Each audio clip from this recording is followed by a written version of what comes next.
Hey, what's up everybody, and welcome back to the Creepy and Paranormal Show. Today we are going to be covering probably the most well-known documented case of alien abduction, known as the Barney and Betty Hill abduction. So if you've heard about it, tune in and hopefully you like my take on the story. And if you haven't heard about it, well, put on your tinfoil hats and yeah, just fucking sit back, relax, and enjoy the show that is proudly brought to you by Homeground Coffee as well as Invoice Cloud.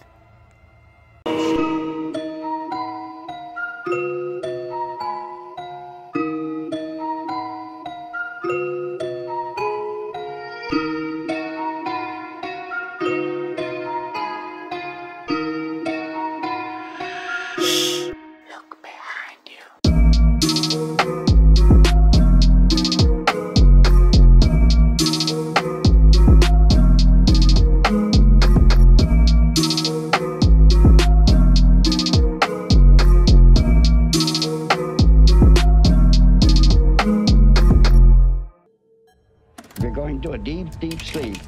Your eyes are getting heavy. We're going back to September 19, 1961.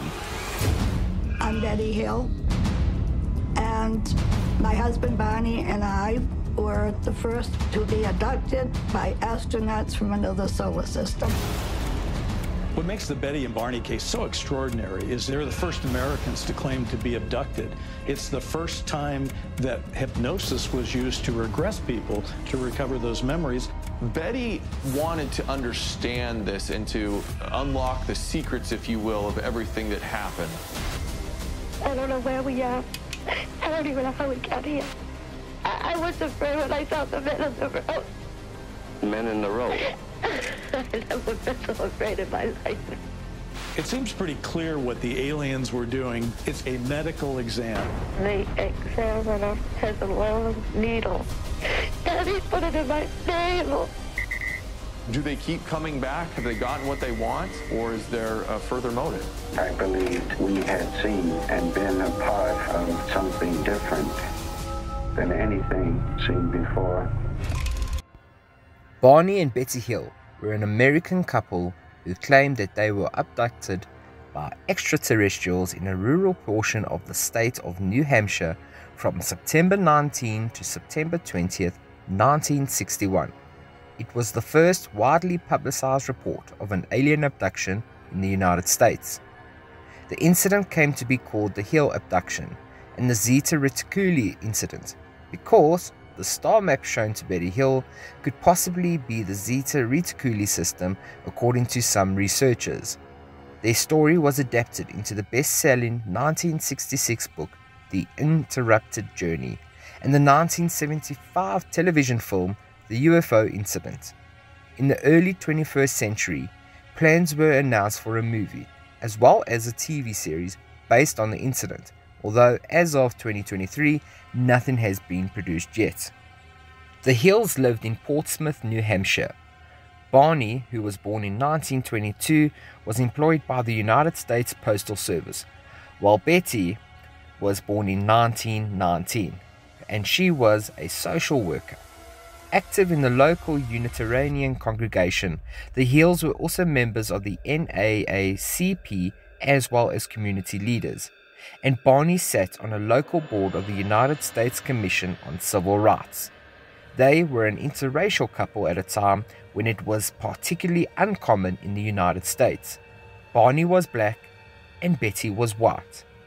And according to a variety of reports given by the Hills, the alleged UFO sighting happened at around 10:30 p.m. September 19, 1961.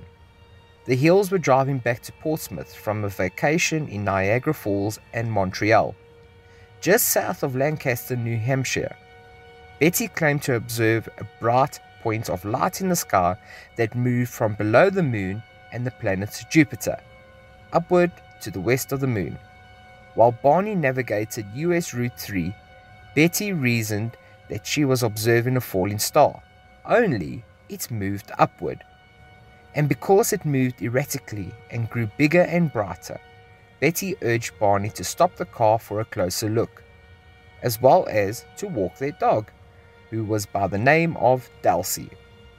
Barney stopped at a scenic picnic area just south of the Twin Mountain. Betty, who was looking through binoculars, observed an odd-shaped craft flashing multicolored lights travel across the face of the moon. Because her sister had several years earlier said she had seen a flying saucer, Betty thought it might be what she was observing. Through binoculars, Barney observed what he reasoned was a commercial airliner traveling toward Vermont on its way to Montreal. However, he soon changed his mind, because without looking as if it had turned, the craft rapidly descended in his direction. This observation caused Barney to realize this object that was a plane was not a plane. They quickly returned to their car and drove toward Franconian Notch, a narrow mountainous stretch of the road. The Hill said they continued driving on the isolated road, moving very slowly through the Franconian Notch in order to observe the object as it came closer. At one point, the object passed above a restaurant and signal tower on top of Cannon Mountain and came out near the old man of the mountain.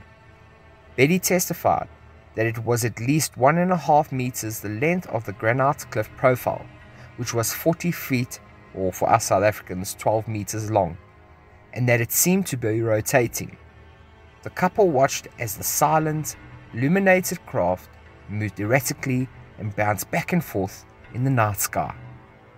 About 1 mile south of Indian Head, they said the object rapidly descended toward their vehicle, causing Barney to stop in the middle of the highway.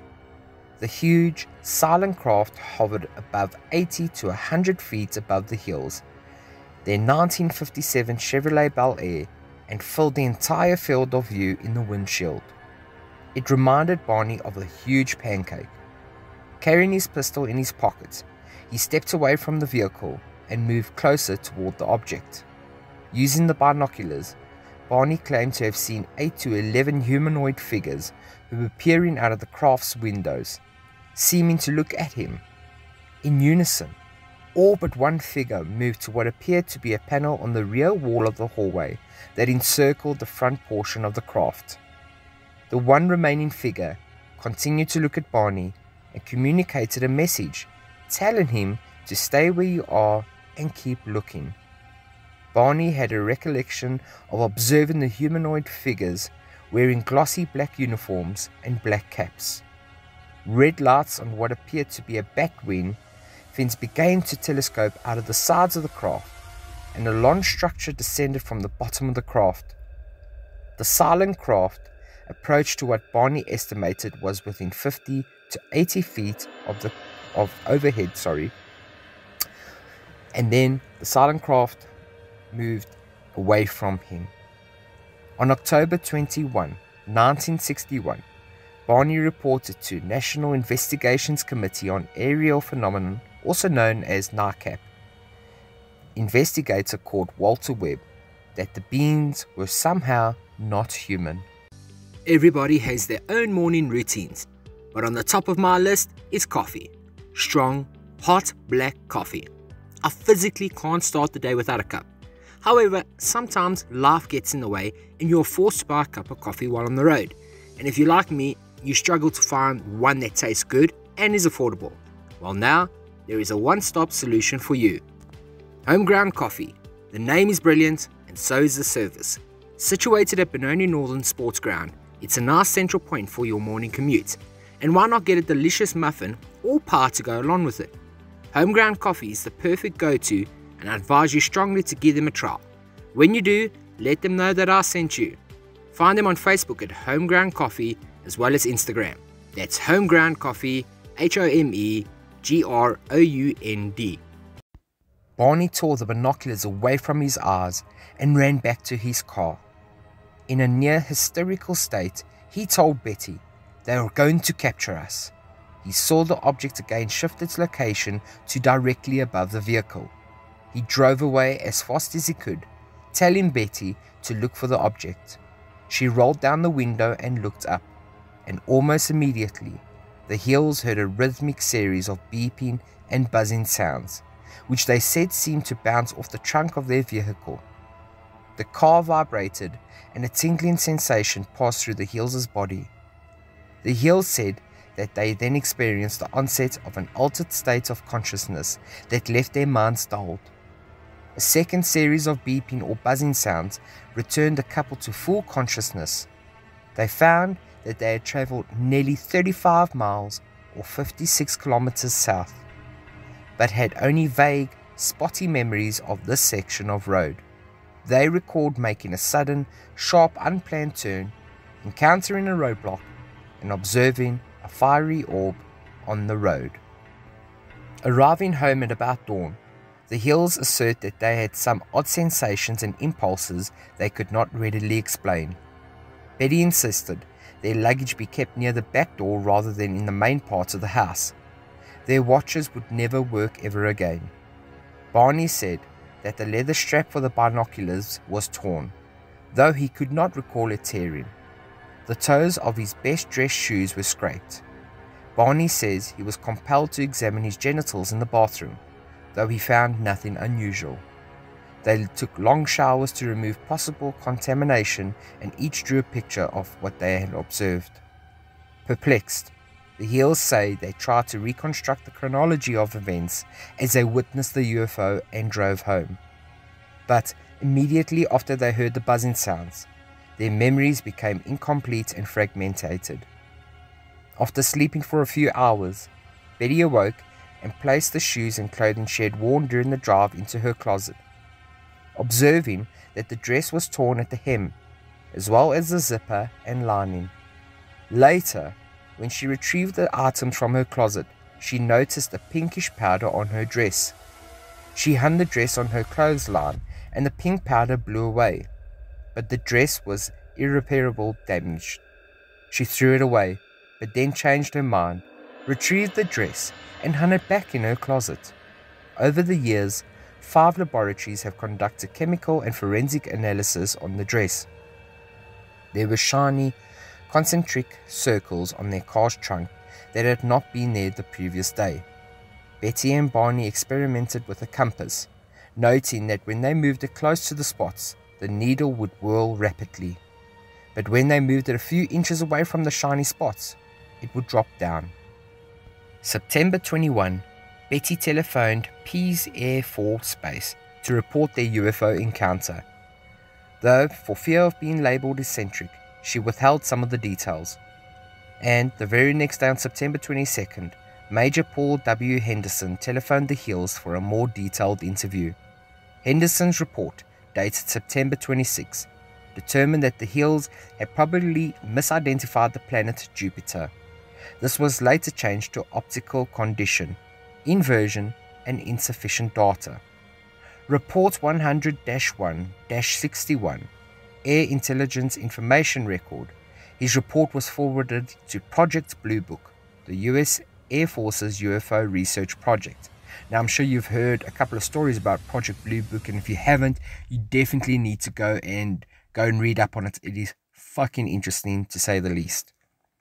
Now, within days of the encounter, Betty borrowed a UFO book from a local library. It had been written by retired Marine Corps Major David E. Kehoe, who was also the head of NICAP, a civilian UFO research group. And on September 26, Betty wrote to Kehoe. She related the full story, including the details about the humanoid figures that Barney had observed through binoculars. Betty wrote that she and Barney were considering hypnosis to help recall what had happened. Her letter was eventually passed on to Walter N. Webb, a Boston astronomer and NICAP member. Webb met with the Hills on October 21, 1961, and in a 6-hour interview, the Hills related all they could remember of the UFO encounter. Barney asserted that he had developed a sort of mental block, and that he had suspected there were some portions of the event that he did not wish to remember. He described in detail all that he could remember about the crafts and the appearance of the somehow not human figures around the craft. Webb stated that they were telling the truth, and the incident probably occurred exactly as reported, except for some minor uncertainties as well as technicalities. that must have been tolerated in any such observations where human judgment is involved. Example, the exact time and length and visibility, apparent sizes of object and occupants, distance, height of the object. 10 days after the alleged UFO encounter, Betty began having a series of vivid dreams.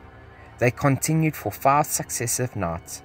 Never in her memory had she recalled dreams in such detail and intensity, but they stopped abruptly after about 5 nights and never returned. They occupied her thoughts during the day. When she mentioned them to Barney, he was sympathetic, but not too concerned, and the matter was dropped. Betty did not mention them to Barney ever again. In November 1961, Betty began writing down the details of her dreams. In one dream, she and Barney encountered a roadblock and men surrounded their car. She lost consciousness, but struggled to regain it. Then she realized that she was being forced by 2 small men to walk in a forest at night, and of seeing Barney walking behind her, though when she called to him, he seemed to be in a trance or sleepwalking. The men stood about 5 feet to 5 feet 4 inches tall and wore matching blue uniforms, with caps similar to those worn by military cadets. They appeared nearly human, with black hair, dark eyes, prominent noses, as well as bluish lips. Their skin was a greyish colour. In the dreams, Betty and Barney and the men walked up a ramp into a disc-shaped craft of metallic appearance. Once inside, Barney and Betty were separated. She protested and was told by a man she called the leader that if she and Barney were examined together, it would take much longer to conduct the exams. She and Barney were then taken to separate rooms. Betty then dreamt that a new man, similar to the others, entered to conduct her exam with the leader. Betty called this new man the examiner and said he had a pleasant, calm manner.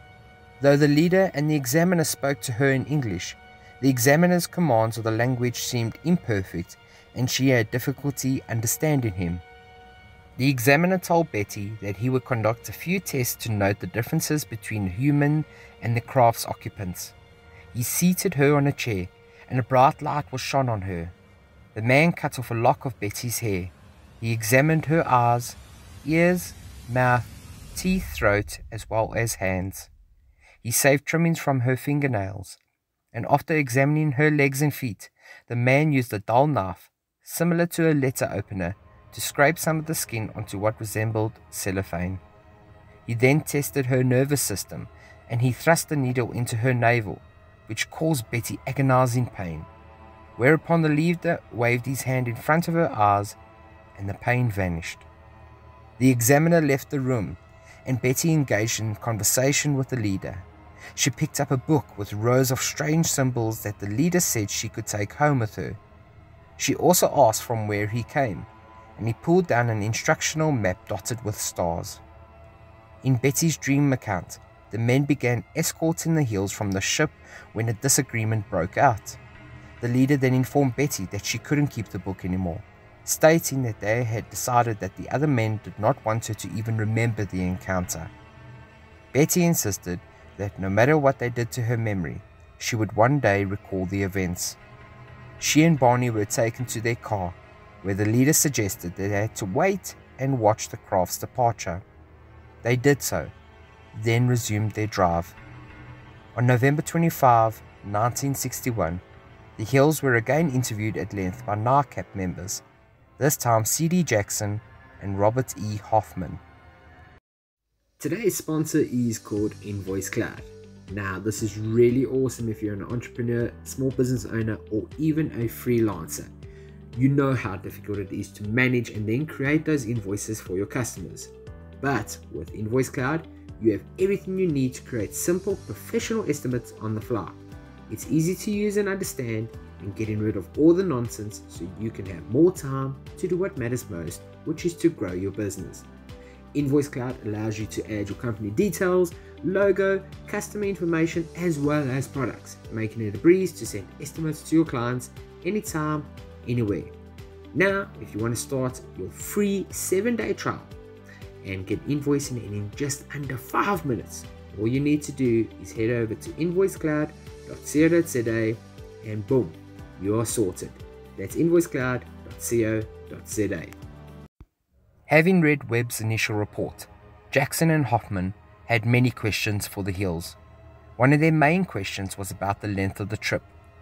Although the Hills had noted that they had arrived at home later than anticipated, the 178-mile drive should have taken about 4 hours. They did not realize that they had arrived home 7 hours after their departure from Colebrook. When Hoffman and Jackson noted that this discrepancy to the Hills, the couple had no explanation, a phenomenon ufologists call missing time. The Hills claimed to recall almost nothing of the 35 miles of US Route 3 between Lincoln Indian Head as well as Ashland. Both claimed to recall an image of a fiery orb sitting on the ground. Betty and Barney reasoned that it must have been the moon, but Hoffman and Jackson informed them that the moon had set earlier in the evening. The subject of hypnosis came up, and it was decided that it should be carried out in order to recover previously irretrievable memories. Barney was apprehensive, but thought it might help Betty to put to rest what Barney described as this nonsense about her dreams. By February 1962, the Hills were making frequent weekend drives to the White Mountains, hoping that revisiting the site might spark more memories. They were unsuccessful in trying to locate the site where they recalled seeing a fiery orb sitting in the road. However, they were able to eliminate several possible routes. They found what they claimed was the capture site on Labor Day in 1965. On November 23, 1962, the Hills attended a meeting at the parsonage of their church where there was a guest speaker, Captain Ben H. Sweat of the United States Air Force. Having had an interest in hypnosis, the Hills approached Sweat privately and related their strange encounter. Sweat was particularly interested in the missing time of the Hills' account.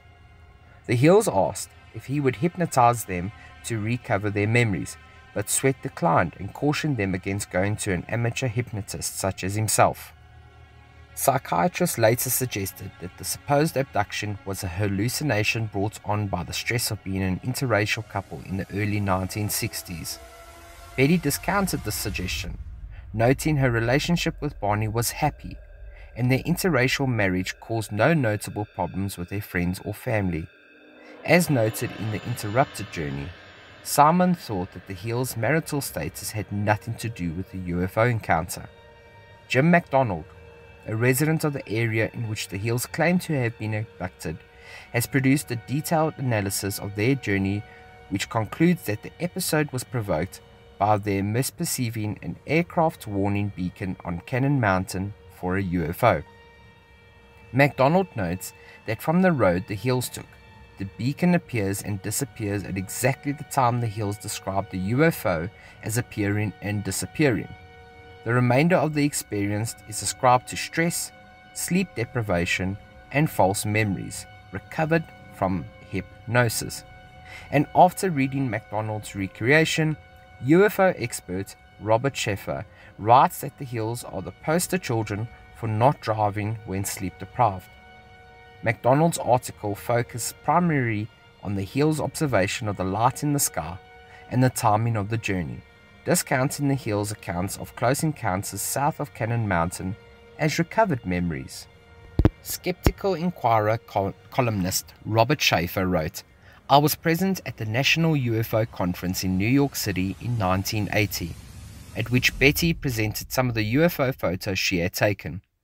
She showed what must have been far more than 200 slides, mostly of blips, blurs, and blobs against a dark background.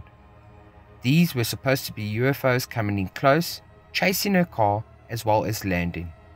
After her talk had exceeded about twice its allotted time, Betty was literally jeered off the stage by what had been at first a sympathetic audience. This incident, witnessed by many of the ufology's leaders and top activists, removed any lingering doubts about Betty's credibility. She had none. In 1995, Betty Hill wrote a self-published book, Common Sense Approach to UFOs. It is filled with delusional stories, such as seeing entire squadrons of UFOs in flight, as well as a truck levitating above the freeway. Schaefer later wrote that as late as 1977, Betty Hill would go on UFO vigils at least 3 times a week. One evening, she was joined by UFO enthusiast John Oswald. When asked about Betty's continuing UFO observations, Oswald stated she is not really seeing UFOs, but she is actually calling them out. On the night they went out together, Mrs. Hill was unable to distinguish between a landed UFO and a street light. In a later interview, Schaefer recounts that Betty Hill wrote, "UFOs are a new science, and our science cannot explain them." If you want to see more about what Robert Schaefer had said, he actually released 40 pages of archived documents relating to Betty and Barney Hill on the internet. I think it was on December 23rd, somewhere around 2015 or so. So if you just go and Google those, you should be able to find them. Yeah, that pretty much wraps up that story. Barney Hill passed away later on February 25, 1969 at the age of 46, very early, and Betty passed away on October 23rd, 2004 at the age of 85. So yeah, it sounds like towards the end, people started discrediting Betty and saying she was a bit of a kook and just looking for UFO stories. And while a lot of stories point that way, I'm still giving them the benefit of the doubt here. I must say, I do find their story interesting. I do find their story credible. Yes, it's a little bit far out there, but why not believe them? Let's just look at the fact that they were an interracial couple.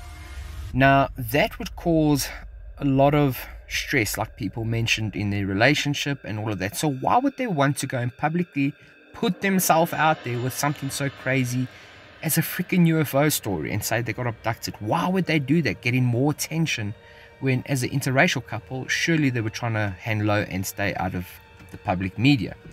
So that is why I tend to favorably, believe their story. As for Betty, seemingly losing the plot a little bit as she got older, I might think that could be all the stress that this caused her over the years, and she just couldn't make sense of it, and possibly the abduction and whatever tests they ran on her messed and altered with her mind state, and maybe that's why she was just starting to go a little bit cuckoo at the end. I don't know, that's just my take on it. I'd love to hear what you guys think about it. Have I left out important details in the story? What is your views on this? I think it's a very interesting story, like I mentioned earlier, but I also do believe very credible. I've got quite a big UFO theory that I've started to come to believe in the last couple of months or so, which I'm going to be doing an episode on as well. So yeah, that's it for today. I hope you have enjoyed the show on Betty and Barney Hill. Let me know what your thoughts are. As always, if you enjoyed it, please like, subscribe and share. As you know, doing this helps the show get more viewership, and which helps the show grow, which helps the show become better. It's a win-win at the end of the day. And when you go to sleep tonight, don't forget to look under your bed.